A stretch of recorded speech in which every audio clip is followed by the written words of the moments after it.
अस्सलाम वालेकुम व्यूअर्स, सारा खान आज आपकी खिदमत में हाजिर है द प्रॉपर्टी गाइडर से। आज मैं आपके साथ डिस्कस करूंगी ट्रांसफ़र प्रोसीजर कैसे होता है, रीसेल कैसे कर सकते हैं आप अपनी फ़ाइल। और इस सारे प्रोसीजर को देखने के लिए हमारे पास कुछ स्टेप्स होते हैं जिनको हम लोग फॉलो करते हैं।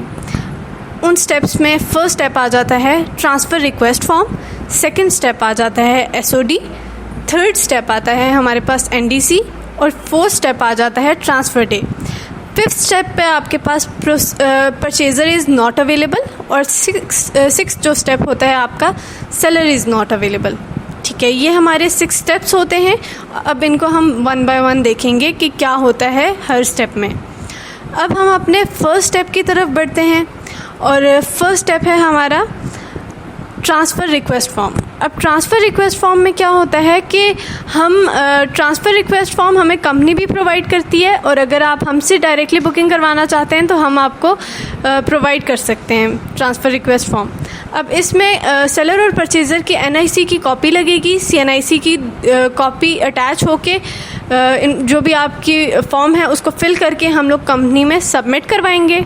ठीक है, कंपनी जो है हमें सेकंड स्टेप की तरफ लेके जाएगी, एसओडी, स्टेटमेंट ऑफ ड्यूज़।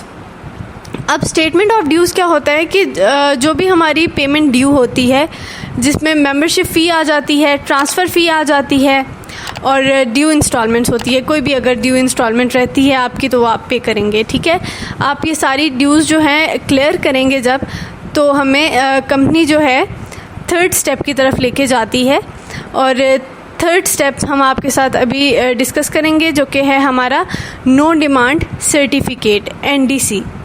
अब एनडीसी में क्या होता है कि एनडीसी में हमें कहती है कंपनी अलाउ कर देती है कि उसे कोई एतराज़ नहीं है, हम लोग फ़ाइल सेल कर रहे हैं। ठीक है, तो उसमें ये होगा कि सेलर और परचेज़र दोनों के स्टाम्प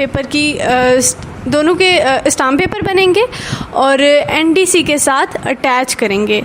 एनडीसी के साथ अटैच करके स्टाम्प पेपर को हम लोग कंपनी में सबमिट करवाएंगे और फोर्थ स्टेप आ जाएगा ट्रांसफ़र डे। ठीक है, अब उसके बाद हमें कंपनी एक दिन मुकर्रर हमारे लिए कर देगी कि जिसमें सेलर और परचेज़र दोनों ने वहाँ पे मौजूद होना होगा। ठीक है, और दोनों की अवेलेबिलिटी ज़रूरी है। अब इसमें क्या होगा, सेलर से कंपनी फ़ाइल लेगी और परचेज़र को इशू कर देगी। उसके बाद हमारे उनकी एक पिक्चर बनेगी और फिर दोनों का बयाना होगा और ये प्रोसेस जो है कंप्लीट हो जाएगा, ट्रांसफ़र हो जाएगी फ़ाइल। अब केस ये आता है कि परचेज़र अवेलेबल नहीं होता। जब परचेज़र अवेलेबल नहीं होगा तो उसमें हमारे पास आता है SAP, means special power of attorney. अब क्या होगा कि उसका स्टाम्प पेपर बनेगा। ठीक है, एसपीए के साथ उसको अटैच करके हम लोग कंपनी में सबमिट कराएंगे और एसपीए की जो फ़ी होती है वो 5000 होती है। उसकी रिसिप्ट जो है कंपनी आपको बना के दे देती है। अब वो अटर्नी जिसको पावर ऑफ अटर्नी दी होगी वो साइन करेगा, साइन करके और फाइल जो है परचेज़र के नाम पे ट्रांसफ़र हो जाएगी।